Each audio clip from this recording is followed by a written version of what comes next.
Welcome to Shri Lalitha YouTube channel. అందరూ బాగున్నారండి. ఈరోజు ఒక వెరైటీ రెసిపీ చేసి చూపిస్తున్నాను. గోరుచిక్కుడుగాయ అంటే ఆమడ దూరం వెళ్ళే వాళ్ళు కూడా కంపల్సరీ తింటారు. గోరుచిక్కుడుగాయ నువ్వుల కారం అండి. ఒక అర కేజీ గోరుచిక్కుడుగాయలు నేను ఈనెలు తీసేసి ఈ సైజులో కట్ చేసుకున్నానండి. ఒక కళాయి పెట్టేసుకొని నీళ్లు పోసుకొని దాంట్లో ఈ కట్ చేసినటువంటి గోరుచిక్కుళ్ళు వేసానండి. కొంచెం గోరుచిక్కుళ్ళు ముదురుగా ఉన్నాయండి, అందుకనే ఉడకనిద్దాం. ఒక 2 నిమిషాలు ఉడికిన తర్వాత మనం కర్రీ ఎలా ప్రిపేర్ చేయాలో చూపిస్తాను. గోరుచిక్కుడుగాయ నువ్వుల కారంకి కావలసిన పదార్థాలు: ఒక 8 ఎండుమిర్చి అండి, మధ్యకి కట్ చేసుకున్నాను. ఒక 2 స్పూన్ల నువ్వులు, ఒక ఎండు కొబ్బరి, ఒక అర చిప్పండి, ఒక 10 వెల్లుల్లి. ఇంతేనండి వీటికి కావాల్సినటువంటి ఇంగ్రీడియంట్స్. అంటే మీరు ఎండుమిర్చి ఎక్కువ తీసుకున్నారు కదా, ఎండు కారం వేయరా అంటే ఇక మనకు అవసరం లేదండి. అంటే నువ్వుల కారం అన్నాం కాబట్టి కారం లాగే చేసుకుందాం, దీంట్లో టమాటా ఏమీ యాడ్ చేయొద్దు. గోరుచిక్కుళ్ళు ఉడికే లోపల మనం నువ్వులు, ఎండుమిర్చి, కొబ్బరి ప్యాన్ పెట్టి వేయించుకుందామండి. గోరుచిక్కుళ్ళు ఎందుకు ఉడకబెట్టుకున్నామండి, టమాటా వేసి మనం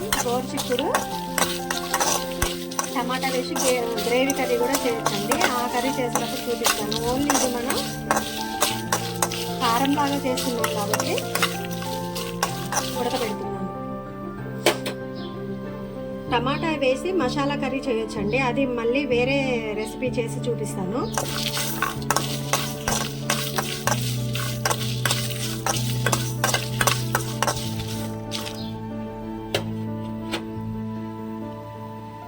ఎండుమిర్చి బాగా వేగాయి అనుకోండి, తగ్గొచ్చేస్తుంది ఆటోమేటిక్గా.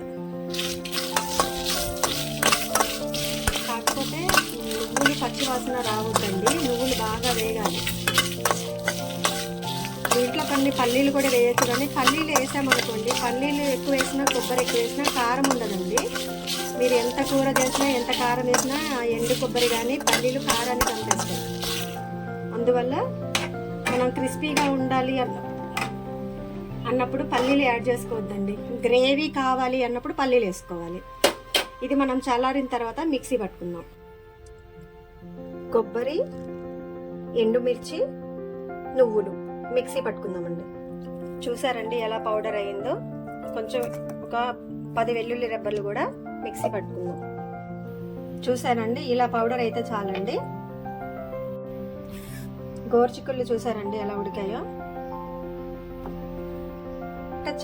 అసలు ఒక మాట చెప్పాలంటే అండి, దీంట్లో సాల్ట్ వేసుకొని కొంచెం నూనె వేసుకొని తినొచ్చు. అంత స్మెల్ వస్తుంది, అంత తినాలనిపించేలాగా, ఉత్త కారం తినాలనిపించేలా. అంటే దీన్ని కూడా మనం యూజ్ చేసుకోవచ్చు అనమాట, ఒక రెసిపీ లాగా.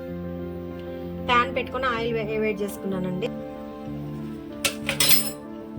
2 పచ్చిమిర్చి అండి ఇలా కట్ చేసుకున్నాను. కొంచెం జీలకర్ర,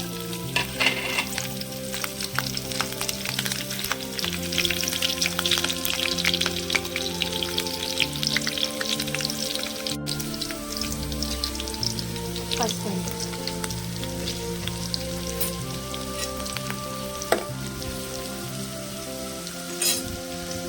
ఉడకబెట్టుకున్న గోరుచిక్కులండి.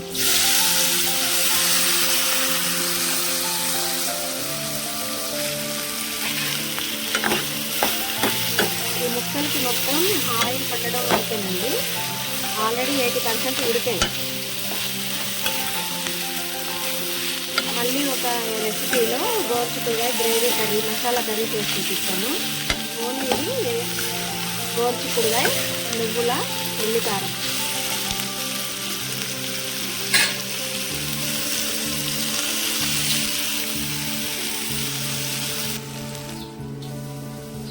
నువ్వులు, ఎండు కొబ్బరి, ఎండుమిర్చి మనం గ్రైండ్ చేసి పెట్టుకున్నాం కదండి, ఈ పౌడర్ని మనం కర్రీలో యాడ్ చేసుకుందాం.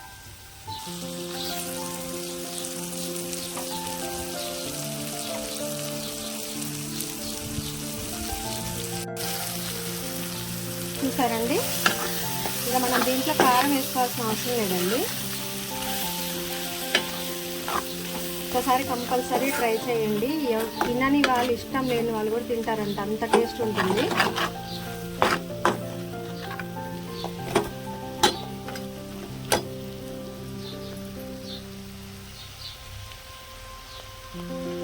ఒక 2 నిమిషాలు సిమ్లోనే ఇట్లనే ఉంచుదామండి. ఈ పౌడర్ అంతా కూడా కర్రీకి పట్టాలి. ఇప్పుడు మనం ఎండుమిరపకాయలు వేసుకున్నాం కదండి, ఆ కారం సరిపోద్ది. సాల్ట్ కూడా వేసుకున్నాం. టమాటా వేసుకోవద్దండి. ఒక 2 నిమిషాలు ఇట్లనే సిమ్లోనే మగ్గనిద్దాం. గోరు చిక్కుడుగాయ వెల్లి కారం రెడీ అండి. మనం వేరే బౌల్లోకి ట్రాన్స్ఫర్ చేసుకుందాం. మా వీడియోస్ చూడండి, లైక్ చేయండి, సపోర్ట్ చేయండి, సబ్స్క్రైబ్ చేసుకోండి. చూసారండి కర్రీ ఎలా వచ్చిందో? అసలు మామూలు టేస్ట్ లేదండి. ఒకసారి కంపల్సరీ ట్రై చేయండి. నేను చెప్పాల్సిన అవసరం లేదండి, మీకే నచ్చుతుంది. అంత టేస్ట్గా ఉంది. Thanks for watching.